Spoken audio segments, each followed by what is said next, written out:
Hello and welcome to the Columbus Metropolitan Club. I'm Kermit Whitfield. I'm a member of CMC's Board of Trustees and AVP of Communications at United Way of Central Ohio. It's great to see everyone here today, and we've got a very full room, so thanks for coming out.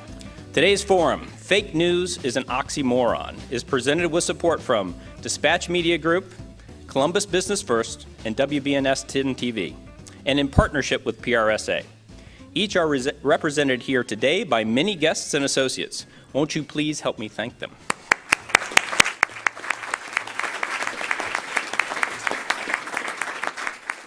And let's welcome Nick Fortini, President and Publisher of Columbus Business First, to introduce our forum. Nick?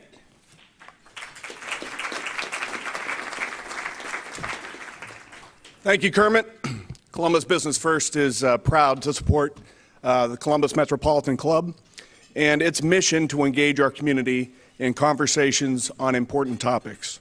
And as publisher, today's topic is extremely important and personal, as it touches on the single most important right in a free society, and that is the right of a free press. Indeed, when news is dubbed fake, it is truly an oxymoron. And for the record, I can't stand the term fake news. You know, this is a relatively new term, like alternative facts. We used to call those lies and falsehoods. Now it's fake news. So every hour of every day, high-quality journalism is happening in newsrooms throughout the world, including right here in Ohio and in Columbus. Stories are being produced that are informative, educational, thought-provoking, poignant, well-sourced, and 100% factual. So I look forward to today's discussion and perspectives on how to combat this new phenomenon known as fake news. Without further ado, I'm going to introduce our speakers. Alan Miller is editor of the Columbus Dispatch. Kelly Frank is director of news and digital content at WBNS 10 TV. Gleb Tsipursky is assistant professor of history at The Ohio State University. And Clark Donley is news director at Columbus Radio Group. Clark, the podium is yours. Thank you very much. And welcome to the Post-Truth Society. Wasn't all that truth just a burden anyway? Woke up Sunday morning, started looking at my Twitter feed, and there was a most fascinating story about how from the book Fire and Fury that was being released that weekend, President Trump, on one of his first nights in the White House, became infuriated because he changed the channel on the TV and could not find the Gorilla channel. According to this excerpt from the book, Mr. Trump believed that there was, in fact, a channel on television that offered 24-hour, 7-day-a-week gorilla-related material. It looked real, but it wasn't. It was just a bit of parody. However, hundreds of Twitter users picked it up and shared it with their friends. A team of college students has come up with an internet browser plugin that will identify fake and biased news stories and then steer users to alternative and more accurate articles. That is coming out of Yale University. It's called Open Mind, and it's an extension of the Google Chrome browser. Around the country, state lawmakers have introduced or passed bills calling on public school systems to develop lessons for a form of instruction called media literacy. They want schools to include lessons on how to evaluate and analyze sources of information in civics, language arts, science, and other subjects. In other words, teaching kids how to recognize when something is accurate and when something is fake. Today we're going to talk a little bit about that, and we want to start, first of all, with a definition. And we'll just go down, let's open up to the panel here. Anyone who wants to speak first. In your definition, what is fake news? Made up.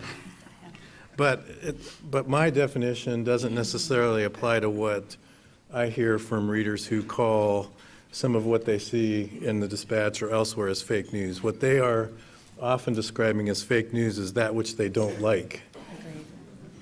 And my feeling is you don't get to pick your facts. You can pick your opinion, but you can't pick your facts. And because you don't like the facts doesn't make it fake news. So, I mean, it used to be that things like The Onion and Mad Magazine were fake news, and we all knew that because it's satire, it's parody.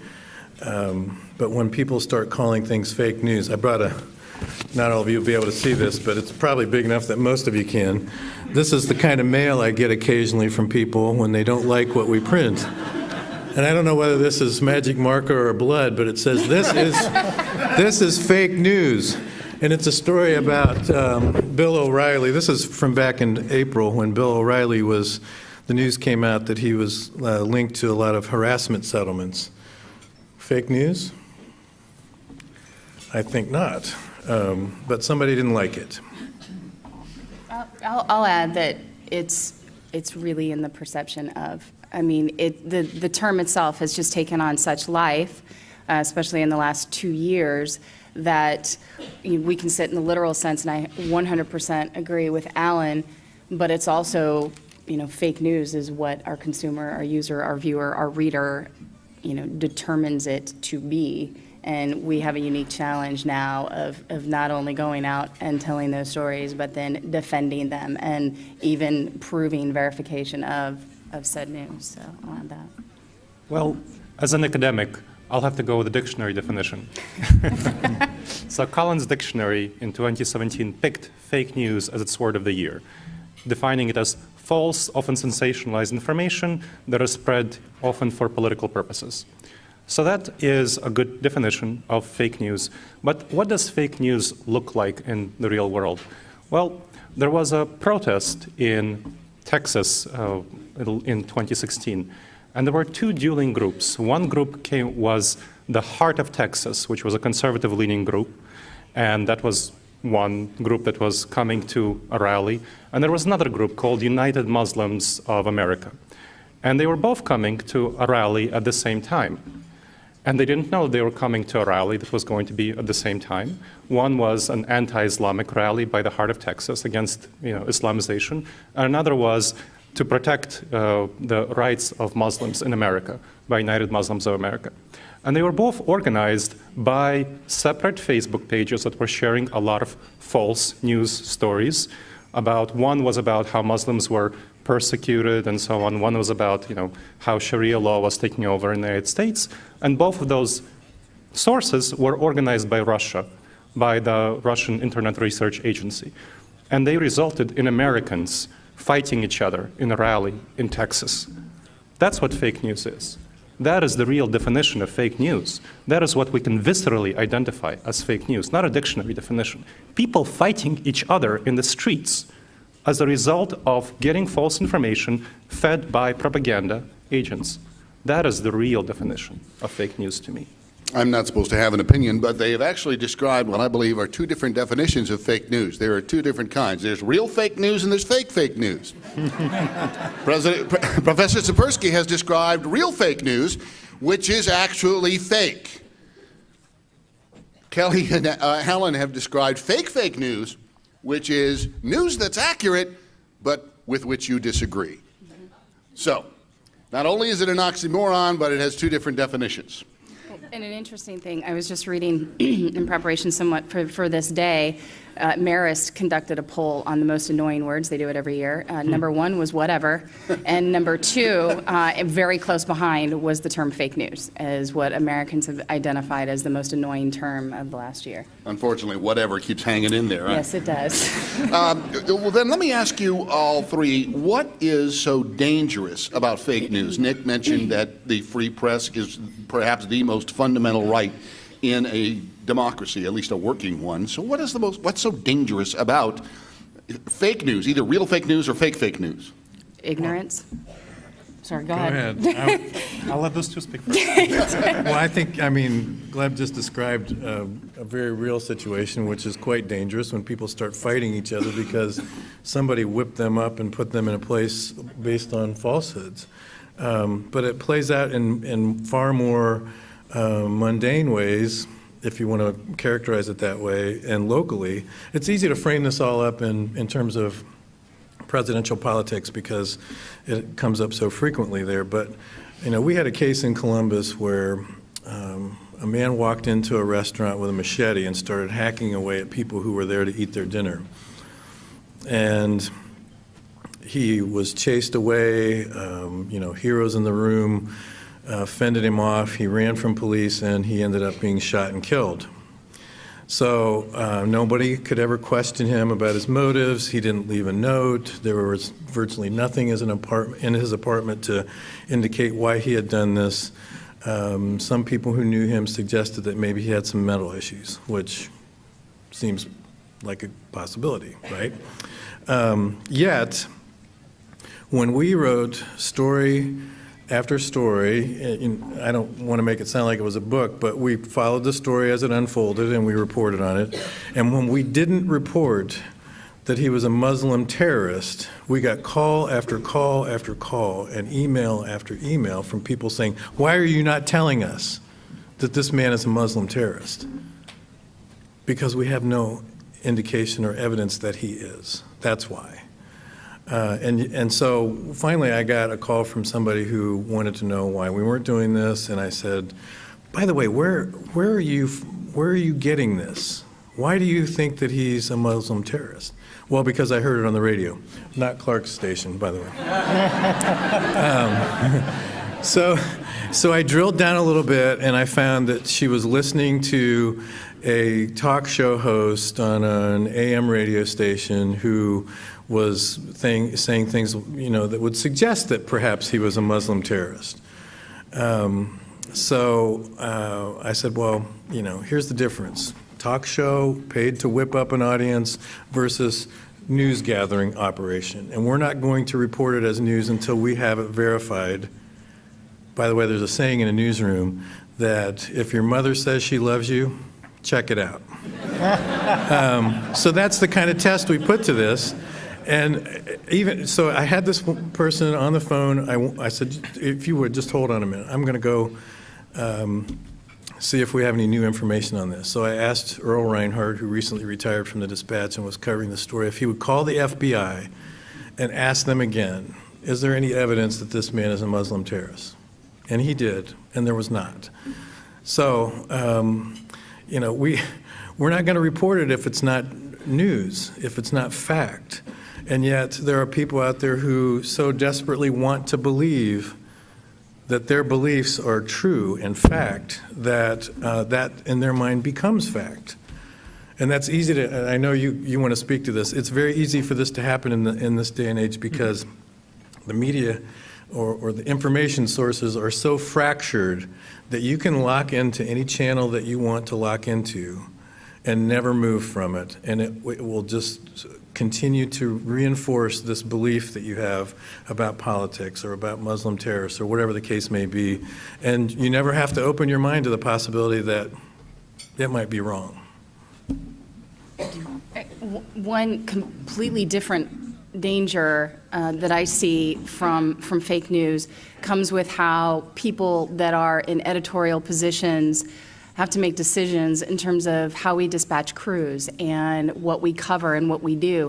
And the reason why I point that out is, we are tasked with seeking out the truth and reporting on that and being completely unbiased in that. And when fake news becomes so prolific and you have situations like what happened in Texas, instead of sitting and talking about, is this a relevant story to the public, we're now talking about, okay, do I have security to go with them? How are we going to get in? Is this safe? Should we even be doing this story because of the potential, whether it's life danger, whatever the case may be? A great example, right at this table to the right is filled with a lot of my news management staff. We're going to spend 3 hours tomorrow going through active shooter training. And that is part mental illness, but it's also because of the fact that these emotions and these groups and these very passionate one way or another groups get so stirred up by this information that isn't necessarily verified, there is a whole new danger to going out and telling stories. And I faced it when I was at CNN, and we would talk about covering Egypt, and we would have people that were kidnapped. Anderson Cooper was missing for a while in Syria. We had Ben Wiedemann in Egypt. These were very, very dangerous situations. Where I worry about it as a journalist is at what point then will organizations, whether it's CBS, CNN, or 10 TV, stop sending our people out, or even worse, will people not want to do it?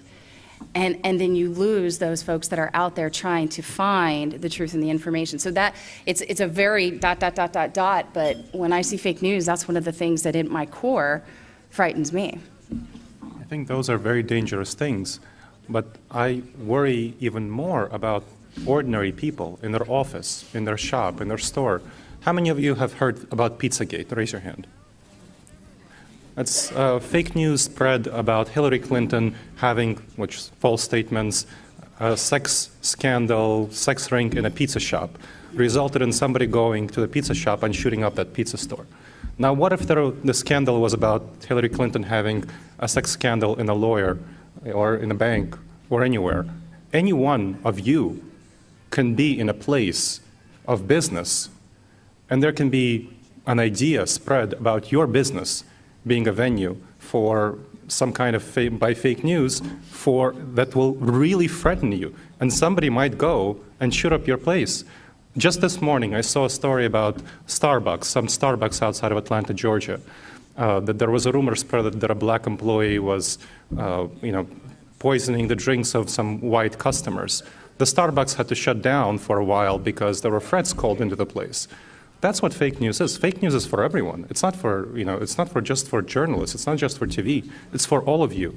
It's for all of us. It can happen to anyone, literally. And I was talking to Kip Morse, who is the Central Ohio Better Business Bureau chief, and he was telling me that he's really concerned about fake news really hurting business because it's destroying the atmosphere of trust in our society. It's really destroying everything that we can hold true. Fake news leads to fake reviews, which undermines businesses. Fake news leads to various businesses being threatened when they're associated with one political candidate or another unfairly or fairly. This is the kind of consequences that result from fake news. Not to speak of the political, federal politics, which really are greatly threatened by fake news. I mean, let's say the false rumors that Donald Trump won the popular vote when Hillary Clinton actually won by 3 million votes. When we look at polls, there was a Qualtrics poll conducted of Donald Trump supporters in December, and it found that over half of his supporters believed that he won the popular vote. So you could see how that, of course, that would cause him to be perceived to have more legitimacy if he won the popular vote, which is the essence of the matter. So it goes all the way from your business, wherever you are, to the whole atmosphere of trust for businesses in our society, to presidential politics and people believing in falsehoods. And that's the problem. So if I could speak to this level, this issue of trust for a second, I feel compelled as a journalist to represent our critics here for a second and note that journalism has done some of its own damage. It's self-inflicted when it comes to some level of trust, in that we, various among us, have made mistakes, large and small. Those erode trust. We acknowledge that. Some of us do a better job than others of correcting those mistakes when they happen. So I acknowledge that we in journalism have done some damage to ourselves, and we wear that every day. But we also try very hard to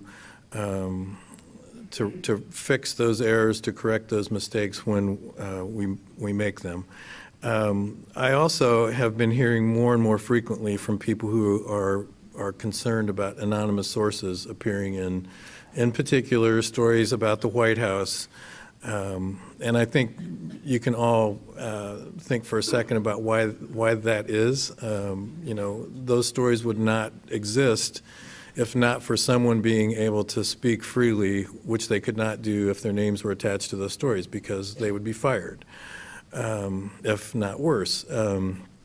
So on one hand, we have stories that have anonymous sources in them that we would not know about otherwise, and I think that makes them important. They should be reported. On the other hand, the use of those stories, whether we write them or they come from wire services, more often than not, it's a wire service story for us. I recognize that those anonymous sources open a crack in the door for doubt, which helps erode trust. So I have tried to address that in our audience by telling people that I know these people. The ones who are reporting for the New York Times or the Washington Post or some of the others, AP, I mean, there are people in all of those newsrooms who worked in our newsroom here in Columbus, former interns who now cover the Justice Department or criminal justice for the Washington Post. There are people at the Associated Press in New York and in Moscow and elsewhere who worked in Ohio, grew up in Ohio. They have Midwestern values. They are us. I know that they become these faceless reporters across the globe when you only see a byline in print, but they are people that I hope that you will trust. I do because I know them, and I hope that by extension you can know them. Anyway, these are issues that are floating around out there that I recognize we as media people have to deal with. And it's very challenging because trust is low and doubt is great. So we're working on that. And I presume when you're dealing with anonymous sources, you've got internally your systems of checks and balances, which any reputable, credible organization will. If a reporter, if a Glenn McIntyre has a source and he comes to me and he says, I have this source, I have it hard, he has been here in this market for years, and I'm going to believe that. Now, I may ask him a few questions, and I may ask, can you give me that identity, just so I can answer questions if I have to answer them down that line. That happens with our investigative unit as well. But there's never not a process of checks and balances where we'll sit and say, oh, yeah, okay, run with that. There's always going to be, additional voices, especially when it comes to anonymous sources. Having outlined some of the dangers and some of the pitfalls, what sort of advice can you give these folks, or all news consumers,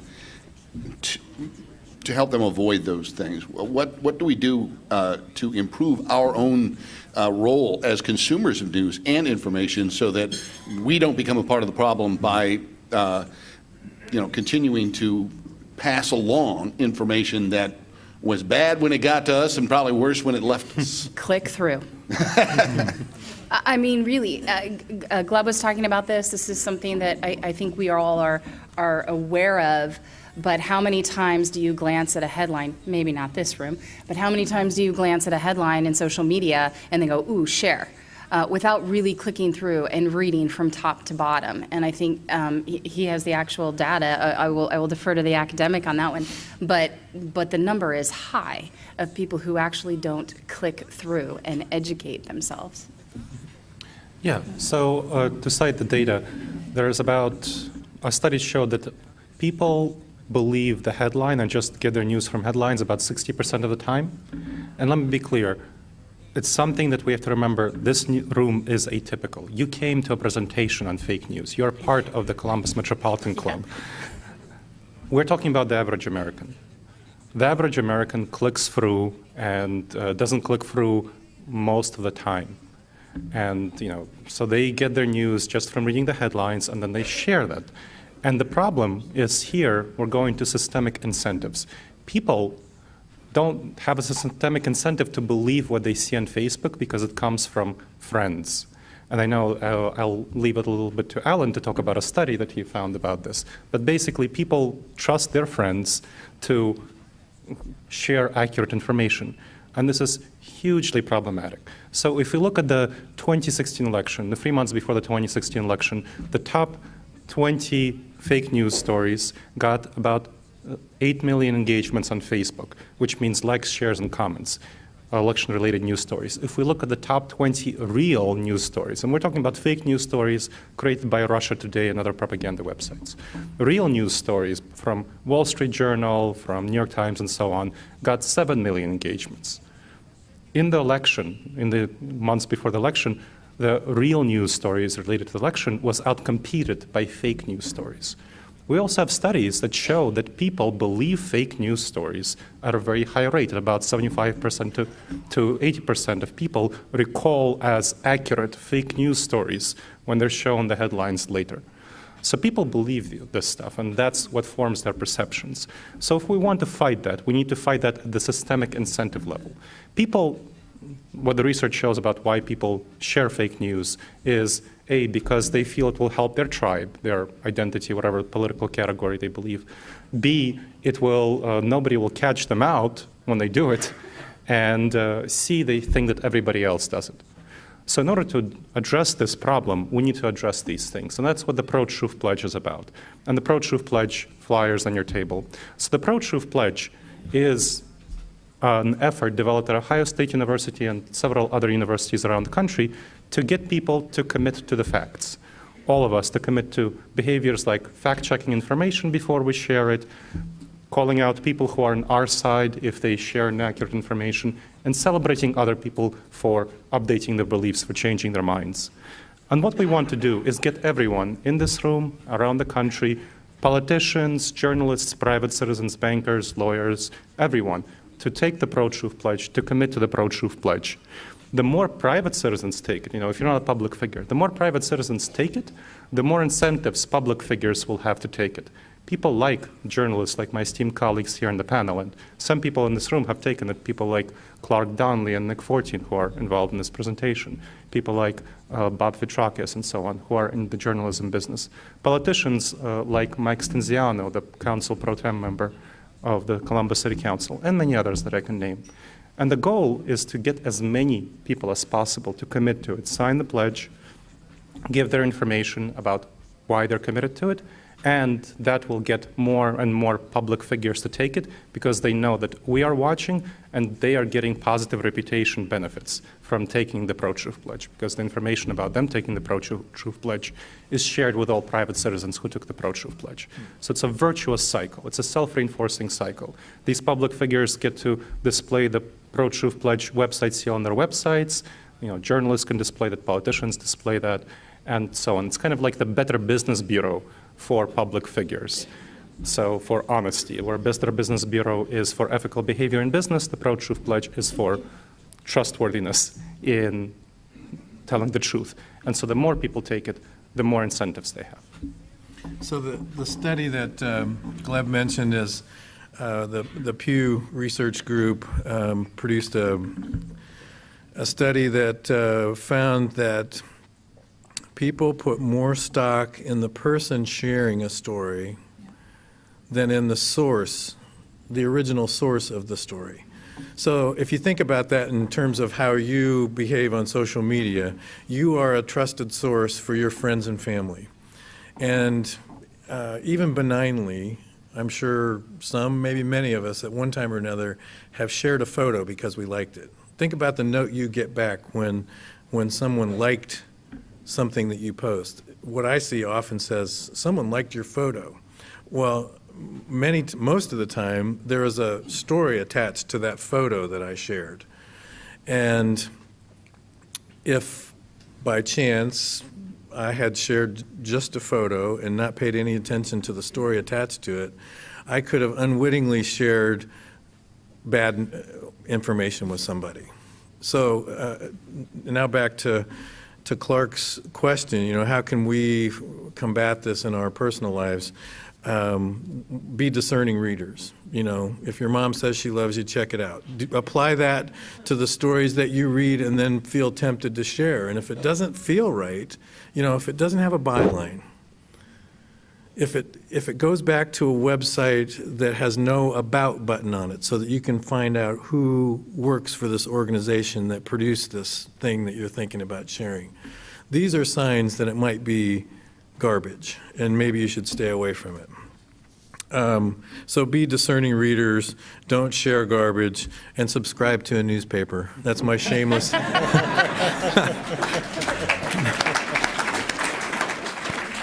Actually, multiple would be good. I mean, and not newspapers, whatever. You really should read multiple stories from many news sources so that you're not locking into one channel, but opening your mind to the possibility that that there are other angles or viewpoints on the topics that you're interested in. Well, and to that, I would say, I would love for everybody to, watch Channel 10 all the time, but I know that a majority of people are getting their news from Facebook. And thankfully, in the last 30 days, Facebook has taken some responsibility and ownership for the giant influence they have had over, ideologies everywhere. And they used to combat fake news with just a disputed flag and just put disputed.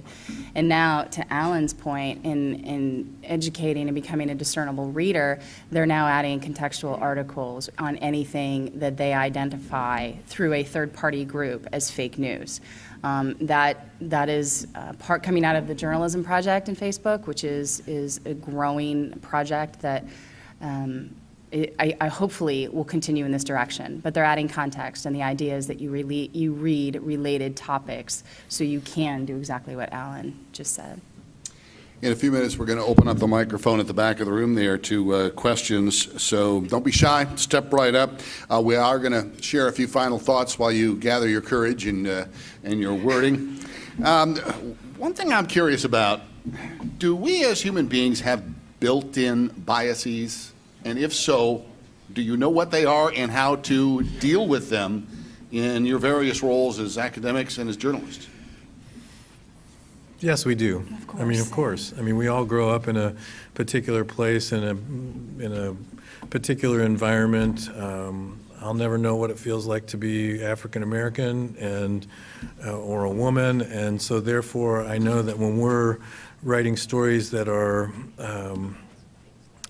on those topics or others from which I have little experience, that it's important for us to get other viewpoints from the people who are representative of those ethnic or racial or gender groups or political parties or whatever the case may be, that we test ourselves to make sure that what we're about to represent in a headline or in a story is both accurate and sensitive to the interests of those it represents. So you can test your biases if you're willing to recognize that you have them. Great. Professor Tsipursky, I know this is an area of your expertise. So we as human beings are not evolved for the modern world. We are evolved for the savanna environment. We're evolved to live in small tribes of maybe several dozen people, 150 at most. So situations where we are in those contexts, like when we're with people we know well and we've known them for a while, we will tend to not be so as biased. When we are in situations like dealing with Facebook or dealing with news sources of various situations, we don't know what they're coming from. Our intuitions, our gut reactions are not going to be correct. So I'm going to disagree a little bit with Alan about saying what feels right. If it feels wrong, don't do it. I'm going to tell you that if it feels right, you need to be especially wary. You need to be especially careful because your gut intuition will not steer you well. Your gut reactions will often cause you to make mistakes. And in order to address those sorts of things, what can we do? That's one of the purposes of the Pro-Truth Pledge. How can we address that? There's research showing that if you make a commitment to ethical behaviors before engaging in a situation which might challenge your ethical behaviors, your desire to be your best self, you'll be much more likely to be your best self in that context. So, for example, if people are shown, there was a study that showed that if students are shown the 10 Commandments before they engage in a test, they're going to be much less likely to cheat because they're reminded of ethical standards, even if they're secular or something like that. It still reminds them of their ethics. So the Pro-Truth Pledge, one of the purposes of the Pro-Truth Pledge is to call us to be our best selves, to help us change our incentives. So this is all about incentives. If we go back to the environmental movement of the 1960s, the way it started, everyone was polluting. People weren't really caring about the environment. And you know what it took? It took a small group of organized citizens who said, hey, the system is broken. And right now, we're living in a broken system. We're living in a broken system of information. We're getting information from Facebook, not necessarily in this room, but the large majority of the American population, is getting their information from Facebook, from other social media sources. They're not really paying attention to the byline. They're not paying attention to the quality of journalism, to the hours and days of effort it took to fact-check that information. They don't realize that if they don't pay for that information by subscribing to the newspaper or listening to the radio or watching the TV with the advertisements, then the information won't be coming to them.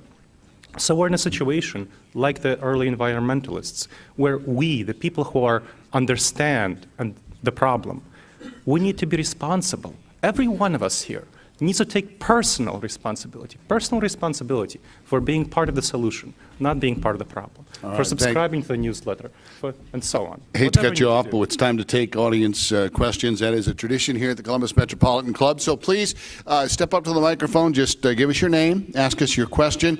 We do have a lot of folks who want, so let's try to steer clear of editorial commentary. Just ask that question straightforwardly, and we will get an answer for you.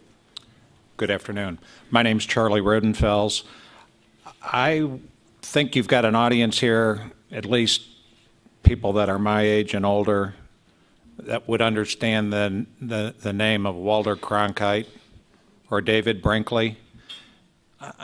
I kind of think the journalism profession is so far removed from what we all enjoyed 50 years ago, 40 years ago, and we're, at least people like myself, we're very, very hungry for that, because it was like going to the dentist and he says you have a cavity. Well, you had a cavity and you didn't doubt it and you didn't think about it. Go ahead and fill it. Or you went to your doctor and he said, got an irregular heartbeat. Well, you didn't spend a whole lot of time thinking about it, and you didn't have to check another opinion. You didn't have to keep reading and reading and reading to see, is he lying to me? Is he giving me fake news? Is he taking news and twisting it so it solves his needs? So is there an opportunity that we could all head back towards the world of Walter Cronkite, David Brinkley? Alan, you and I are closer to that world than most of us. I have an answer. I'm probably older than you think. Take a shot? Go ahead. Absolutely not. Yeah, agreed. There's absolutely no chance we will go back to that world. We are in a situation of disruption. So when we imagine the pristine environment of 1850s America, you know, this is the same thing as saying in the 1960s with the pollution, how can we go back to that pristine environment of 1850s America? There's no way. We are in a situation of disruption. We can't hope to go back to horses and buggies. We need to live in the modern world, and this is why the Pro-Truth Pledge is invented for the modern world. This is why we're talking about subscribing to newspapers. Use your money, use your reputation, use your credibility where it can do the most good to make a change. We need to live in the world where we are, not in the world where we ideally would like to hope to be of the world of the past. I think. I was going to say, I think part of what I heard in that question is, can you just make it easy again? Yeah. It's not easy, and it never really was. I mean, to have one or two or three voices telling you this is the way it was today, I don't want to go back to that. I embrace the fact that we have so many sources.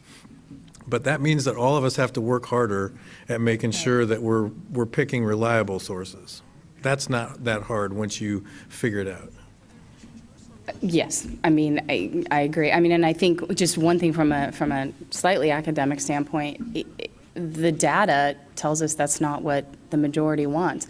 Television stations wouldn't start to expand and become full media operations the way I now, oversee social and digital and broadcast, which is now its own separate, distinct platform, because in droves people went away from it. So I think there's in that question, which thank you.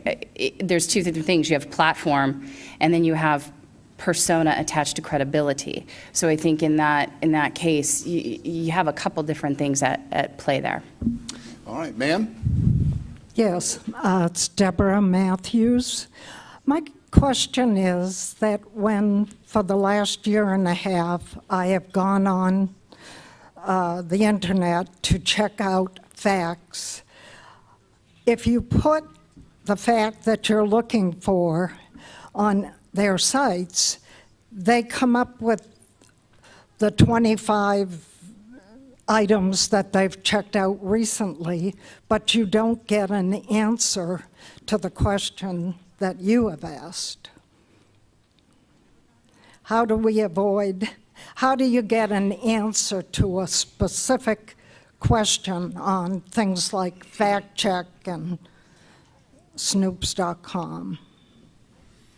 Well, I mean, there are different organizations, certainly FactCheck.org, and I'm not backing any of these, but there are certain organizations out there. The one thing I would do is educate yourself on who runs those sites. The challenge is with like a blanket Google search is somebody can attach AMP to it, or they're paying, you know, you'll have paid search, which now is clearly identified, gratefully, but it also, people still pay to have their particular information escalated. So it's in part looking to see if that's in fact what's occurred as you look at the blurb that you're clicking through, and then taking that extra added step of looking at who is behind that site. It doesn't necessarily solve your problem, because then if you don't get what you're looking for, you have to continue to read because the information, you know, is so prolific. But I think it's again going out and drilling down to who is responsible for what you are seeing, or buy a paper, because then you know. Well, and if you're struggling with that, I might suggest that you visit your local library and find a library researcher who can help you drill down into a real refined search. Right. Thank you very much. Next question. I'm John Lowe III. I'm a retired professor. In all the talk so far, I think I've only heard the name Trump mentioned once. I had never heard the term fake news until I heard it from him. And whether he invented it or not, he certainly seems to me to be the biggest abuser of the term. You mentioned some people use it to refer to anything they don't like. That's what I hear from him. Would you agree with that or not? Yes. Yeah. Now we have time for more questions. Well, I think it was something different 5 years ago. You know, false news, fake news was something that wasn't accurately reported, or a mistake in an article or an on-air report or something that was written. It certainly became, you know, a political term with our current president, and one that's, again, used to deflect anything that he disagrees with. And there's, I think, an important distinction between an inaccuracy, an honest mistake, a typo, and fake news. There's nothing insidious about spelling my name with two N's. All right, it's wrong, but it's not fake news. Yes, Eric Brown, and currently a member of the Columbus School Board. And just as Alan did with respect to his profession, I think the schools need to do much more in teaching our young people to be skeptical, in bringing a healthy skepticism, to be critical readers, to question things. And we share part of that responsibility in the world of education.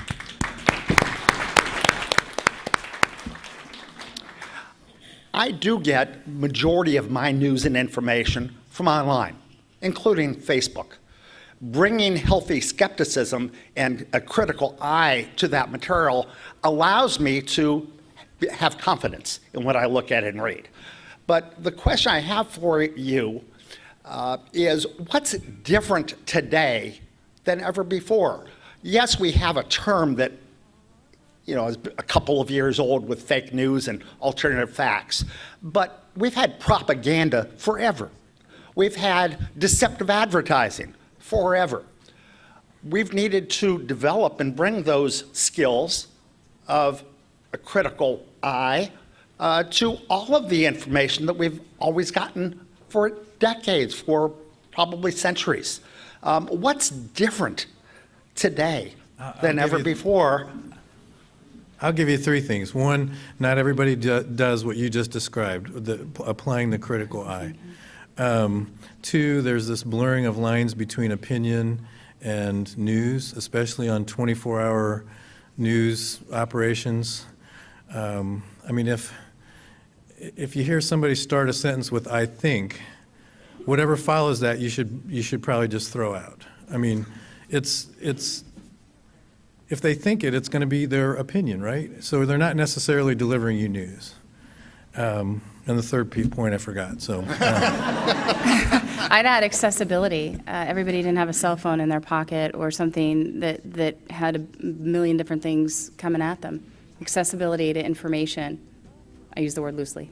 And I would add the deliberate efforts to create misinformation by Russia especially, flooding our market with misinformation, and other as well foreign agents and sources and domestic agents that are deliberately making an effort to do so.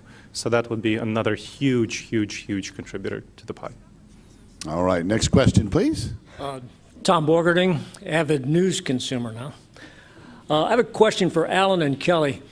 I especially enjoy the investigative stories, both in the paper and on television. But I have a question about the digitization of public records.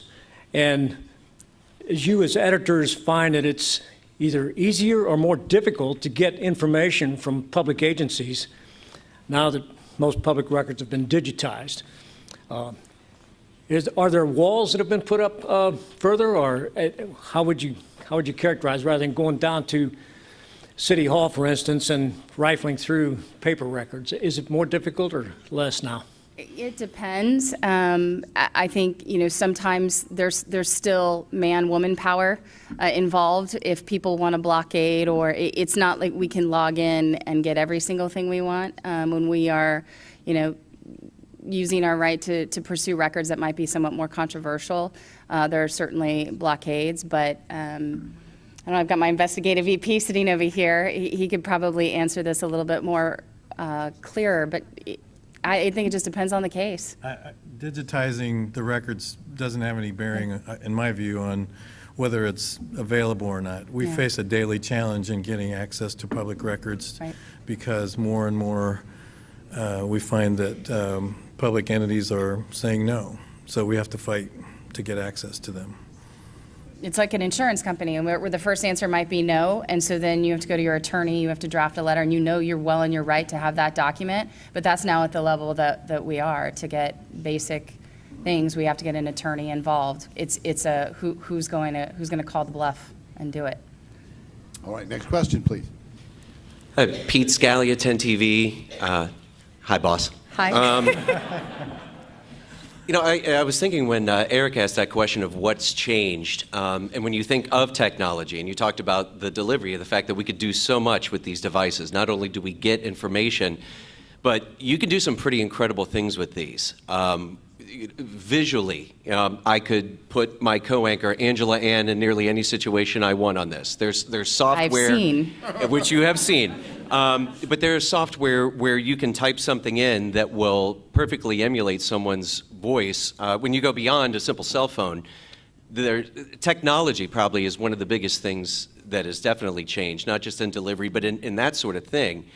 And when you talk about the manipulation of video and of audio and of things that it's difficult to even forensically prove if these things are real, how can we protect ourselves, not just as news consumers, but as journalists, if we're given something that, it sort of defies our senses, that it fools our eyes, it fools our ears, but we have it.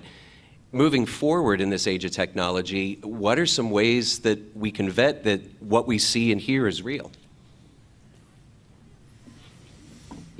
I heard a good answer in your question, and that is if it doesn't look real or if it's too good to be true, then it's probably something that you ought to investigate further. That's one thing. And I think you have to have responsible leadership, like the man to my left. I think, and not even leadership, everybody that's involved in the process of telling a story. I can think of something very recently where early on we got access to documents, emails, and it had to do with Wes Goodman, I believe, and we had been sitting on it for a couple of weeks before it was public. And I met with our investigative EP, and we kept reading through, and we could not verify. It was given to us by a third party, and we kept going through. And then the Washington Post went ahead and published some of them. I don't know. I can't speak to whether or not they were able to track down and actually get access to it because, to your point, anything could be forged. Now, there are leaders who will absolutely say, run with it, hang it on the Washington Post. There are people like our group, and we collectively decided and got beat on the story to not put it out there because, as a group, it was more important for us to be right than to be first. And when we were messing with really serious allegations involving young men and a political leader, it was not a gamble that any of us was willing to take. Now, I think in your case, Pete, where you're talking about technology, it comes back down to making those decisions. Can I verify it? Can I not? And again, the decision makers, especially the decision makers, it is so important to take that decision with the gravitas it requires. And unfortunately, I think that doesn't happen in many newsrooms. That's why I'm proud of these guys. All right, we can take one last question. It needs to be a short one. Hi, Bob. I hear global warming all the time. I read it in the newspaper, the little dispatch thing. We talk about the things that happened over the globe in the last year or so, a couple of weeks. When I was a kid in the 60s, we were talking about global cooling. Well, Northwest Ohio is flat because we've had 3 to 5 glaciers. But each one of those glaciers died. It melted. That wasn't a weekend process. That was 10,000, 20,000 years. Another 30,000 years to make the glacier. Yet all we ever hear about is global warming. This planet has warmed and cooled for millions of years. And all I hear is global warming, global warming. I work outdoors. We are warmer. But we're going to get cooler again. And nothing people can do is really going to change that. We spend millions of dollars to do what? So what's the question? Yeah. Why is it every time I read the newspaper you talk about fake news? Well, it's always global warming. Why don't you have a side that says, there's another side to global warming? And we generally talk about climate change, which is fact. And we quote those who are researchers and work in this field. We're not the experts, but the people that we quote are. And and we could probably stand here all day and debate about whether the world is warming and going to cool again, but I'm going to leave that one to the experts. All right. Yeah, and this is one reason why the question has been more framed as climate change, global climate change than global warming. There's diversity and so on. I want to mention that for those who signed the Pro-Truth Pledge, there's a table outside, right outside, where you can leave it, and Gary Monty, who is in the red shirt, can help you direct it to where to pick it up, right outside. Thank you. Sorry we couldn't get to everyone's questions, but that wraps up our discussion for this afternoon. Thank you very much. Going to turn it back over to Kermit Whitfield. Thank you, Clark. I hope everybody enjoyed today's forum. I know I certainly did. You can view and share today's forum and all of our forums on CTV Columbus Television, on WOSU and PBS affiliates statewide through the Ohio Channel, and anytime on CMC's website via YouTube. Let's thank our sponsors, Dispatch Media Group, Columbus Business First, WBNS 10 TV, and our partner PRSA, and of course our speakers Alan Miller, Kelly Frank, Gleb Tsipursky, and Clark Donley. Thank you for being here. See you next week.